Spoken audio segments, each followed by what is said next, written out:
Համաշխարհային բանկի Հայաստանի ամսական տնտեսական զարգացումները զեկույցի համաձայն տարվա առաջին եռամսյակում երկրի պետական բյուջեն արձանագրել է հավելուրդ տարեկան կանխատեսված հնայի 0.5%-ի չափով։ Միայն մարտ ամսվա ընթացքում հարկային մուտքերն ու դրամաշնորհները, ինչպես նաև զուտ հարկային եկամուտներն աճել են։ Այս աճին էապես նպաստել են բնապահպանական հարկերի կտրուկ ավելացումը, պետական տուրքերի, եկամտային հարկի եւ ավելացված արժեքի հարկի աճը։ Առաջիկայում կհստակեցվեն կադաստրային քարտեզներում եւ գրանցման տվյալներում տեղ գտած սխալների հայտնաբերման եւ ուղղման ընթացակարգերը։ Տնտեսական հարցերի հանձնաժողովն առաջին ընթերցմամբ դրական եզրակացություն է տվել գույքի նկատմամբ իրավունքների պետական գրանցման մասին եւ քաղաքաշինության մասին օրենքներում լրացումներ կատարելու նախագծին։ Սա թույլ կտա խուսափել դատական վեճերից եւ գործընթացների ձգձգումներից, որոնք առաջանում էին միասնական կարգի բացակայության պատճառով։ Ընթացիկ տարվա հունվար-մարտին Հայաստանում արտադրվել է 67,666 տոննա հաց։ Միևնույն ժամանակ ալյուրի արտադրությունը կազմել է 36,081.7 տոննա։ Զավարեղենի արտադրությունը 731.6 տոննա։ Մակարոնեղենի արտադրությունն էլ կազմել է 1078.9 տոննա։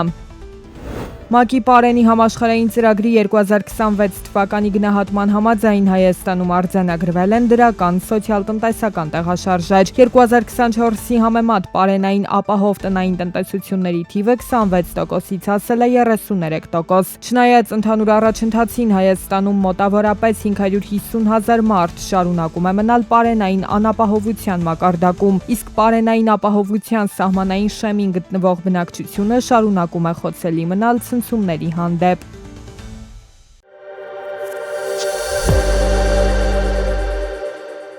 Միացյալ Նահանգների կողմից Իրանի դեմ իրականացվող ռազմական գործողությունների 79 օրվա ընթացքում Վաշինգտոնի ֆինանսական ծախսերը գերազանցել են 85 միլիարդ դոլարը։ Մերձավոր Արևելքում մարտական գործողությունների առաջին 6 օրվա ընթացքում Միացյալ Նահանգները ծախսել է 11.3 միլիարդ դոլար։ Պենտագոնի տվյալներով հակամարտության յուրաքանչյուր հաջորդ օրվա համար Վաշինգտոնը ծախսել է ևս 1 միլիարդ դոլար։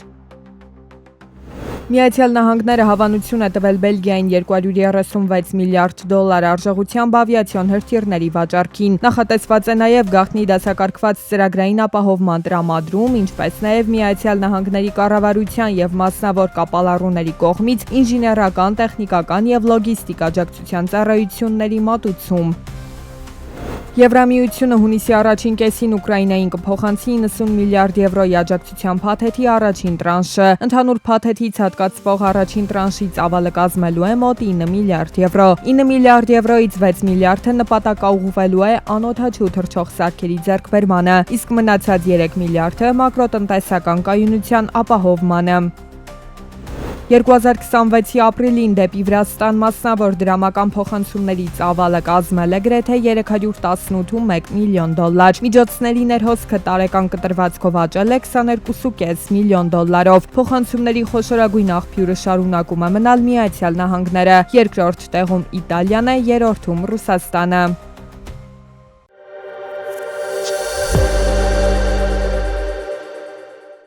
Համաշխարհային ֆինանսական շուկաներում մեկնարկել են գործընթացներ, որոնց ազդեցությունը շուտով կարող է զգալ յուրաքանչյուր սպառող։ Պետական պարտատոմսերի համաշխարհային վաճառքի աճը հանգեցրել է դրանց եկամտաբերության կտրուկ թռիչքի, սահմանելով ռեկորդներ։ Ներդրողների շրջանում տիրող տագնապի գլխավոր պատճառը Մերձավոր Արևելքում սրվող էներգետիկ ճգնաժամն է, որը սպառնում է նոր թափ հաղորդել գնաճին ու ստիպել կենտրոնական բանկերին երկար ժամանակ պահպանել բարձր տոկոսադրույքներ։ Մենք պետք է պատրաստ լինենք այն իրողությանը, որ աշխարհաքաղաքական լարվածության պատճառով էներգակիրների գների ցանկացած անսպասելի թռիչք կարող է փոշիացնել գնաճի դեմ մինչ օրս արձանագրված հաջողությունները։ Կենտրոնական բանկերն իրավունք չունեն վաղաժամ հաղթանակ հայտարարելու։ Տոկոսադրույքների երկարատև բարձր մակարդակը դառնում է նոր իրականություն, ինչը նշանակում է, որ պետական պարտքի սպասարկման ծախսերը կտրուկ աճելու են, ստեղծելով լրացուցիչ ճնշումներ ազգային բյուջեների վրա։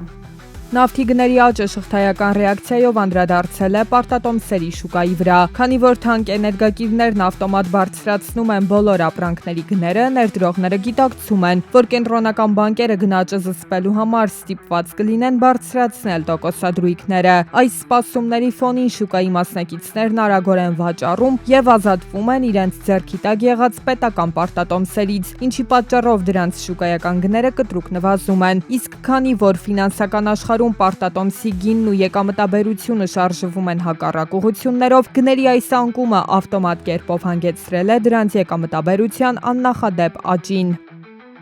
Համաշխարհային տնտեսությունը հայտնվել է վտանգավոր իրավիճակում։ Նավթի տևական թանկացումը կարող է տանել ամենավատ սցենարին, երբ գները անընդհատ աճում են, բայց տնտեսությունը չի զարգանում։ Իսկ պետական պարտատոմսերի տոկոսների բարձրացումը հստակ ազդանշան է, որ փողը աշխարհում թանկանում է։ Զարգացող երկրների համար սա նշանակում է, որ օտարերկրյա ներդրողները կհանեն իրենց գումարները, ինչն էլ այս պետություններին կկանգնեցնի սեփական արտաքին պարտքերը չվճարելու իրական վտանգի առաջ։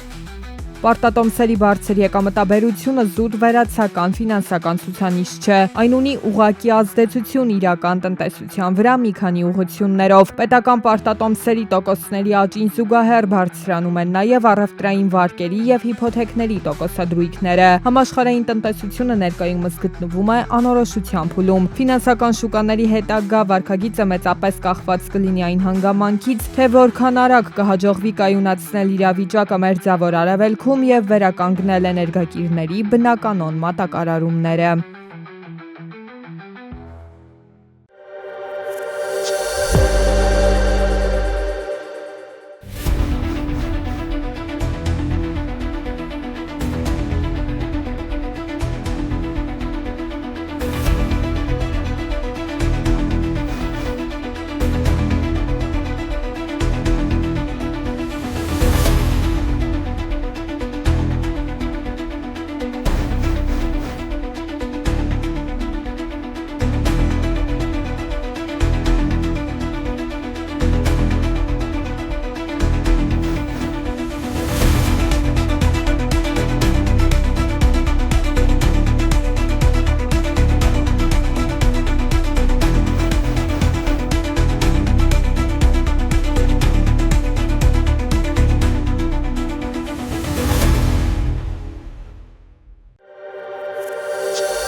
Պետական եկամուտների կոմիտեում մեկնարկել են Ասիական զարգացման բանկի հետ համատեղ իրականացվող սահմանային անցակետերի արդիականացման եւ համատեղ հսկողության իրականացման ծրագրի շրջանակում կազմակերպված աշխատանքային հանդիպումները։ Ընտրվել է այն հայ-վրացական սահմանային անցակետը, որտեղ նախատեսվում է իրականացնել պիլոտային ծրագիրը։ Երրորդյա հանդիպումների ընթացքում նախատեսվում է քննարկել համատեղ սահմանային անցակետի ստեղծման եւ գործունեությանն առնչվող մի շարք առանցքային հարցեր։